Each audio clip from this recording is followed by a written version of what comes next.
বিসমিল্লাহিররহমানিররহিম। BFUJ এবং ডিইউজে আয়োজিত আজকে এই জুলাই ছাত্র জনতার অভ্যুত্থানে সাংবাদিকদের ভূমিকা শীর্ষক আলোচনা সভার সম্মানিত সভাপতি, মঞ্চে উপবিষ্ট জাতীয় নেতৃবৃন্দ, শ্রদ্ধেয় সাংবাদিক নেতৃবৃন্দ, প্রিয় ভাই ও বোনেরা, আসসালামু আলাইকুম। আমি প্রথমেই ধন্যবাদ জানাতে চাই আমাদের বিএফইউজে এবং ডিইউজে নেতৃবৃন্দকে, যে তারা দীর্ঘকাল ধরে এই ফ্যাসিবাদের বিরুদ্ধে তাদের সংগ্রাম চালিয়েছে নিরন্তর। এই সংগ্রামে আমাদের অনেক প্রথিতযশা সাংবাদিক তাদের প্রাণ হারিয়েছেন এবং ফ্যাসিবাদের রোষানলের শিকার হয়েছেন। আমি শ্রদ্ধা বলে স্বীকার করতে চাই আমাদের গাজী ভাইয়ের কথা। এই প্রেস ক্লাবে আসলেই বা বিএফইউজে বা ডিইউজের কোনো অনুষ্ঠানে সবসময় তাকে আমরা সামনে পেয়েছি। প্রিয় সাংবাদিক ভাই ও বোনেরা, আমি আবারও শ্রদ্ধা জানাতে চাই এই জুলাই আগস্ট, যেটাকে আমরা বলছি আর কি, সেই জুলাই আগস্ট এবং তারও পূর্বের 15 বছরের ফ্যাসিবাদ বিরোধী আন্দোলনে যারা শহীদ হয়েছেন তাদের প্রতি শ্রদ্ধা জানাচ্ছি। যারা আহত হয়েছেন তাদের প্রতি সহানুভূতি জানাচ্ছি। একই সঙ্গে 1971 সালের স্বাধীনতা যুদ্ধে যে লক্ষ মানুষ প্রাণ দিয়েছিলেন একটি ভূখণ্ডের জন্য, তাদের প্রতি গভীর শ্রদ্ধা জানাচ্ছি। শ্রদ্ধা জানাচ্ছি বিভিন্ন সময়ে গণতান্ত্রিক আন্দোলনে, গণতন্ত্রকে প্রতিষ্ঠা করবার জন্য স্বৈরাচারের বিরুদ্ধে এবং পরবর্তীকালে ফ্যাসিবাদের বিরুদ্ধে আন্দোলন করে যারা শহীদ হয়েছেন তাদের প্রতি শ্রদ্ধা জানাচ্ছি। আজকে আমি অতীত চালিতা করতে চাই না, পেছনে যেতে চাই না, কারণ ইতিমধ্যে অনেক বক্তব্য হয়েছে এবং আমি জানি যে ইতিমধ্যে আমার মতো আপনারা সবাই অসহসী উঠেছেন। এই জন্যে যে আপনার বক্তৃতা বা আলোচনার একটা বিজ্ঞান আছে, এই গল্পটা আমি বহুবার আগেও করেছি আপনাদের কাছে। সেই বিজ্ঞানে একটা সময় আসে শেষের দিকে যখন শ্রোতারও আর উপর মনোযোগ থাকে না এবং যে বক্তব্য রাখে তারও আর কোনো মনোযোগ থাকে না।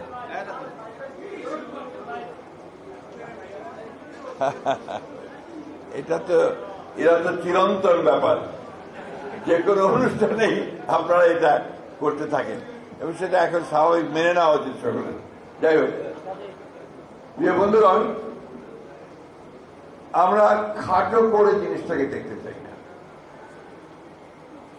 আমরা 15টা বছর এখানে যারা আছেন তারা এবং রাজনৈতিক দলগুলো যারা স্বৈরাচারের বিরুদ্ধে আন্দোলন করেছে, তারা ভয়াবহভাবে একটা দানবীয় শাসনের যাত্রা করতে সৃষ্ট হয়েছে। আমাদের বিএনপি সম্পর্কে কিছু বলতে গেলে এটা বলা হয় যে শুধুমাত্র নিজের দলের কথাই বলছে, না বলেও তো উপায় নেই। কারণ আমার এই দল এই 15 বছরে 60 লক্ষ মানুষের বিরুদ্ধে মিথ্যা মামলা হয়েছে এবং এই মানুষগুলো প্রতিদিন আদালতে গেছেন, উকিলের কাছে গেছেন, বাড়ি থেকে পালিয়ে থেকেছেন পুলিশের দাবরানিতে, অনেকে কেউ আপনার অন্য পাড়ায় গিয়ে, অন্য গ্রামে গিয়ে, এবং কেউ কেউ গ্রাম ছেড়ে, দেশ ছেড়ে, জেলা ছেড়ে ঢাকায় এসে রিক্সা চালিয়েছে। কেউ আমরা হকারের কাজ করেছেন, কেউ বড় বড় বাড়িগুলোতে দারোয়ানের চাকরি নিয়েছেন। এগুলো হচ্ছে একদম বাস্তবতা। আমাদের দলের লোকেরা প্রায় 1700 মানুষ বিএনপি তারা আপনার গুম হয়ে গেছেন, ইলিয়াস আলী সহ ডিসঅ্যাপিয়ার্ড। আমাদের আপনাদের সাংবাদিকদের, সেটা পরে আসছি, আমাদের দলের প্রায় 20,000 মানুষকে নির্মমভাবে হত্যা করা। আমাদের নেত্রী ও দলের চেয়ারপারসন, তার বিরুদ্ধে অসংখ্য মিথ্যা মামলা দিয়ে একটা মিথ্যা মামলায় সাজা দিয়ে তাকে 6 বছর তার অন্তরীণ করে রাখা হয়েছে। আমাদের নেতা যেন তারেক রহমান সাহেবকে মিথ্যা মামলা দিয়ে তাকে নির্বাসিত করে বিদেশে পাঠিয়ে দেওয়া হয়েছে। এগুলো সব ঘটনা সত্য বলছি এই জন্যে, যেগুলো বোধহয় বলা প্রয়োজন, না হলে ভুলে যাই আমরা। সেই জন্যই আমি আবার এটাকে রিপিট করলাম। আমরা 3 দিন আগে একটা প্রেস কনফারেন্স করেছি। আমার মনে হয় আমাদের সাংবাদিক বন্ধুরা নিশ্চয়ই কতটা মনে করবেন। আমাদের সাবজেক্টটা ছিল যে একটা পত্রিকায় উঠেছিল যে বিএনপি সংস্কারে বাধা দিচ্ছে। এইটাকে আমরা তো একটু সিরিয়াসলি নিয়ে আমরা এটা একটা প্রেস কনফারেন্স করেছি। 1975 সালে যখন আওয়ামী লীগ একদলীয় শাসন ব্যবস্থা বাকশাল প্রতিষ্ঠা করে, তারপরে পট পরিবর্তনের পরে শহীদ প্রেসিডেন্ট জিয়াউর রহমান যে রাষ্ট্র পরিচালনার দায়িত্ব প্রাপ্ত হন, প্রথম যে সংস্কারটি তিনি করেছিলেন তাতে একদলীয় শাসন ব্যবস্থা থেকে বহুদলীয় গণতন্ত্রে প্রত্যার্পণ করেছিলেন। এবং তারপরে তিনি সমস্ত সংবাদপত্রের স্বাধীনতা দিয়েছিলেন। তার আগে 22 সালের সময় মাত্র 4টি পত্রিকা সরকারের নিয়ন্ত্রণে ছিল, সেটা ছিল বাকি সব বন্ধ। তখন আপনাদের অনেক কালিগরা সেদিন বায়তুল মুকাররমে হকারের কাজ করেছে। আপনারাই বলেছেন এসব কথা, আপনারাই বলেছেন এসব কথা। উনি খুলে দিয়েছেন।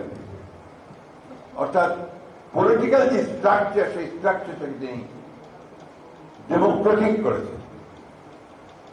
অন্যদিকে অর্থনীতিতে, যে অর্থনীতিকে শেখ মুজিব বাকশালী কায়দায় ক্লোজড ইকোনমিতে পরিণত করেছিল এবং শুধুমাত্র তার বসন্তপদ লোকেরা সেই অর্থনীতির সুবিধা ভোগ করছিল, এবং এত ভয়াবহ হয়েছিল যে সেদিন দুর্ভিক্ষ হয়েছিল।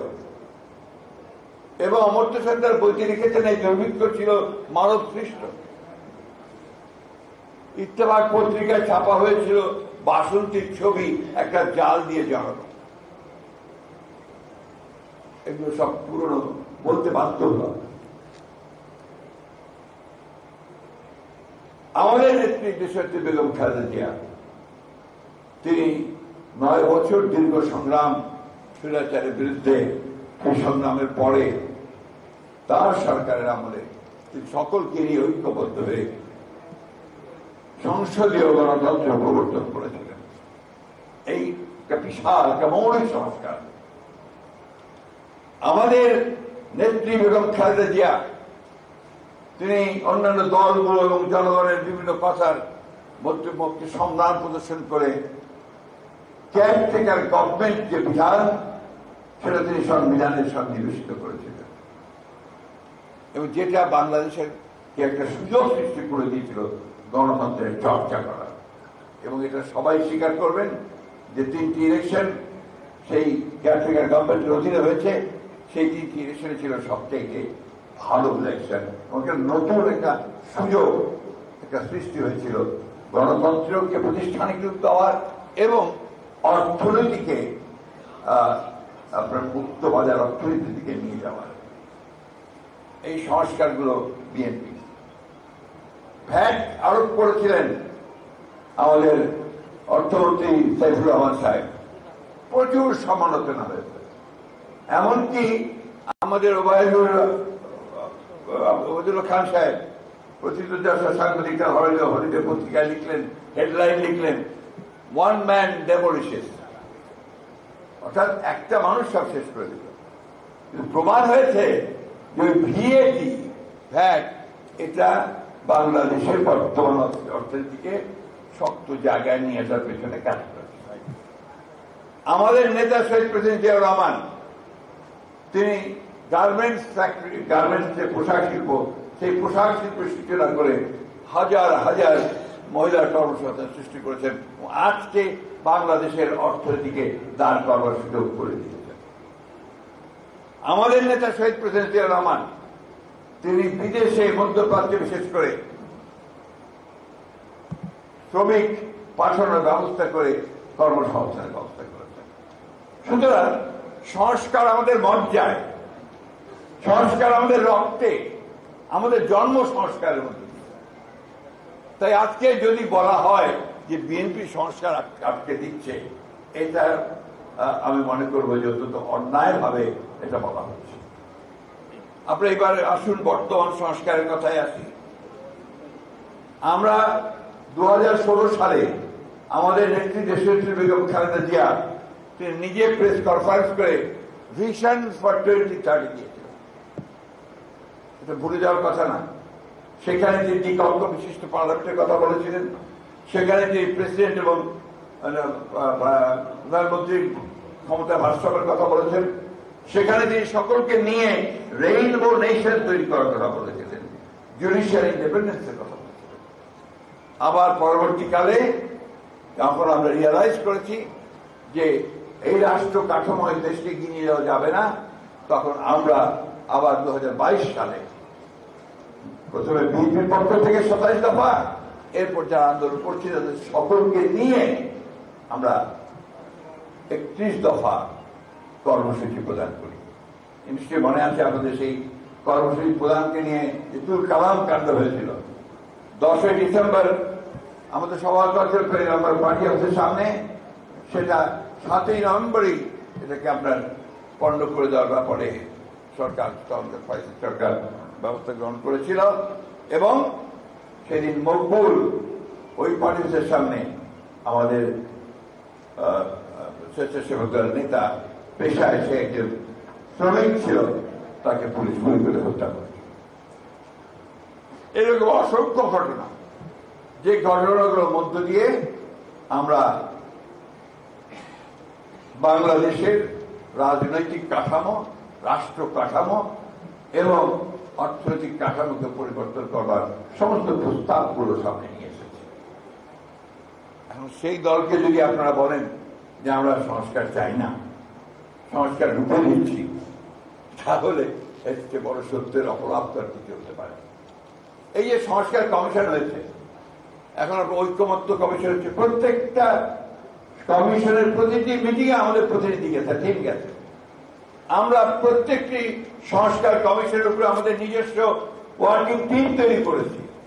তারা কাজ করেছে দিনের পর দিন, রাতের পর রাত, দেশের এক্সপার্টদের নিয়ে, এবং আমরা প্রত্যেকটি বিষয়ে আমাদের মতামত আমরা সংস্কার কমিটির সামনে তুলে ধরেছি। এবং কয়েকদিন আগেই সেটা বলেছি প্রেস কনফারেন্স করে যে আমরা কতগুলো বিষয়ের সঙ্গে আমরা একমত, তার মধ্যে দেখা যায় যে ম্যাক্সিমাম বিষয়গুলোর সঙ্গে আমরা একমত হয়েছি। কতগুলো মৌলিক বিষয় আছে যে বিষয়গুলোকে আমরা বলেছি যে আমরা একটা হতে পারছি না, কিন্তু আমরা মনে করি এটা ভবিষ্যতে যে পার্লামেন্ট আসবে সেই পার্লামেন্টে ডিবেট করে সেই বিষয়গুলো চূড়ান্ত সিদ্ধান্ত নেওয়া যেতে পারে। সবচেয়ে বড় কথা যেটা, যে এই দেশের মালিককে, এই দেশের মালিক তো জনগণ। এই দেশের কাঠামো, এই দেশের পলিটিক্স, এই দেশের অর্থনীতি কিভাবে চলবে এই বিষয়ে সিদ্ধান্ত নেওয়ার মালিক তো একমাত্র হচ্ছে জনগণ। আজকে যারা সংস্কার করছেন তাদেরকে আমি স্বাগত জানাই। তারা অনেক বড় বড় চাকরি করতেন বিদেশে, অনেক লেখাপড়া করেছেন, ইউনিভার্সিটিতে পড়াতেন, আসছেন, এসে তারা বাংলাদেশের মানুষের জন্য অত্যন্ত সুন্দর সুন্দর চিন্তা করে সামনে নিয়ে এসেছেন। আমরা সেটা প্রপার দেখেছি, দেখে আমরা যেটাকে মনে করেছি যে এই দেশের মানুষের সঙ্গে সংগতিপূর্ণ, সেই বিষয়গুলোকে সামনে আনার চেষ্টা করছি। আমরা সে কথাগুলো আমরা জমা দিয়েছি। জুলাই সনদ সম্পর্কে বলা হয়, জুলাই সনদে যে প্রথম যখন কথা উঠলো, যখন সরকার বললো আমাদের কাছে চাইলো যে তোমরা তোমাদের মতামত দাও, আমরা তখনই দিয়ে দিয়েছি। এরপরে এখন আবার কয়েকদিন আগে সরকারের তরফ থেকে আমাদের কাছে মতামত চাওয়া হয়েছে, আমরা গতকাল রাত্রে সেই মতামত পুরো দিয়ে দিয়েছি। তাহলে প্রবলেমটা কোথায়? প্রবলেমটা হচ্ছে যারা দেখতে নারী তার চরণ বাজে। কথাটা বলতে বাধ্য হলাম, কিছু মনে করবেন না। আমি সাংবাদিকদের ভাইকেও বলবো, আমরা সামান্য লেখাপড়া করেছি, আপনার শব্দের মারপ্যাচ করে কোথায় কোন দিকে নিয়ে যেতে চান সেটা বোঝার মতো ক্ষমতা আমাদের আছে। আমরা 3 বার সরকার চালিয়েছি। সরকার, দেশ, জনগণ, রাষ্ট্র, পররাষ্ট্র, ভূ রাজনীতি, সেই সম্পর্কে ধারণা আমাদের কোনো অংশে কম নেই।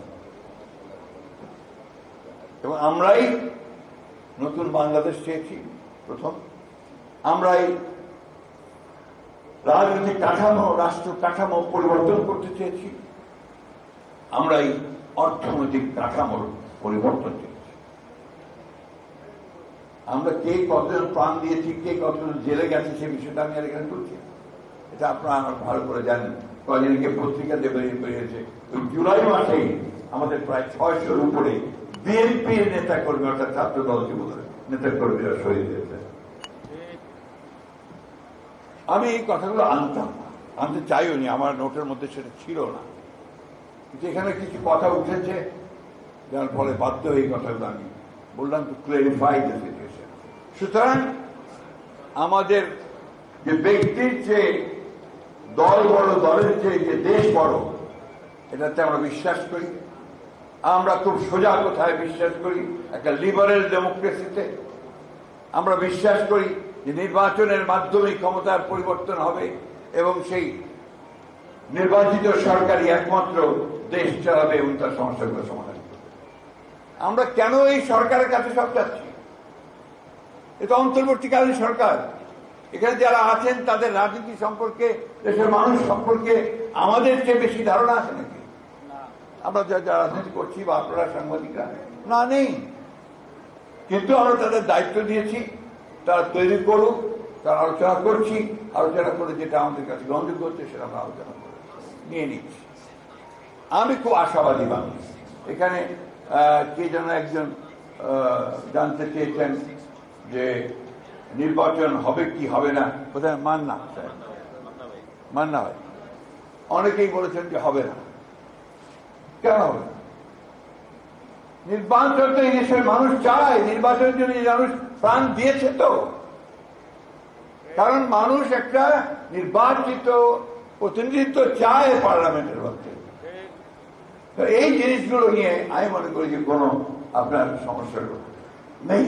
সমস্যা হচ্ছে যে যত দ্রুত সম্ভব আমরা এই কাজগুলো করে আমরা একটা নির্বাচিত সরকারের দিকে যাই, গণতন্ত্রের উত্তরের পথে যাই। আমি আজকে ডক্টর ইউনূসকে ধন্যবাদ দিতে চাই এই ফোরাম থেকে, যে তিনি নির্দেশ দিয়েছেন ডিসেম্বরের মধ্যে নির্বাচনের সব কাজ গুছিয়ে রাখার জন্য নির্বাচন কমিশনকে। এটা একটা অত্যন্ত ইতিবাচক ব্যাপার, and he deserves thanks for that. আমরা আশা করবো যে নির্বাচন কমিশন এই কাজটা খুব দ্রুততার সঙ্গে শেষ করে তার নির্বাচনের একটা পরিবেশ তৈরি করবে। আমরা দাবি করছি যে এই নির্বাচনে যেন অবাধ, নিরপেক্ষ এবং সকলের কাছে গ্রহণযোগ্য হয়, সেই ধরনের একটা নির্বাচন যেন নির্বাচন কমিশন উপহার দিতে পারে এবং সেভাবেই যেন কাজ করে। আমার একটা কথা আছে, আমরা কিন্তু সমস্যায় আছি, দেশ জাতি বড় সমস্যা। যুক্তরাষ্ট্র আমাদের উপরে আপনার 35% ট্যারিফ আরোপ করেছে আমাদের পণ্যের উপর। আমাদের যে মূল যেটা আমরা রপ্তানি করি, এই রপ্তানি দ্রব্যটা হচ্ছে R&D, পোশাক। পোশাক শিল্পের উপরে যদি 35% ট্যারিফ আসে, তাহলে এই পোশাক শিল্প মাটিতে শুয়ে পড়বে, উঠতে পারবে না। অর্থাৎ আমাদের অর্থনীতির যে মেরুদণ্ড, সেই মেরুদণ্ডটাই ভেঙে যাবে। এটা অত্যন্ত একটা সমস্যা, বড় সমস্যা। এবং আমি মনে করব যে অন্তর্বর্তীকালীন সরকার তারা কতটুকু এই ব্যাপারে মনোযোগ দিয়েছেন আমি জানি না, আরো অনেক বেশি মনোযোগ দিয়ে সবচেয়ে যোগ্য ব্যক্তিদের এই সম্পর্কে বার্গেন করা নিয়ে তাদের মার্কিন যুক্তরাষ্ট্রের সঙ্গে কাজ করার প্রয়োজন ছিল। তো সময় বোধহয় এখনো চলে যায়নি, এখনো সময় আছে এই বিষয়গুলো আলোচনা করে আমাদের ইন্ডাস্ট্রিগুলো বেঁচে থাকে, আমাদের মেয়েদের কর্মসংস্থান যেন নষ্ট না হয়, আমাদের অর্থনীতি যেন ক্ষতিগ্রস্ত না হয়, সেই বিষয়টা তারা অবশ্যই দেখবেন।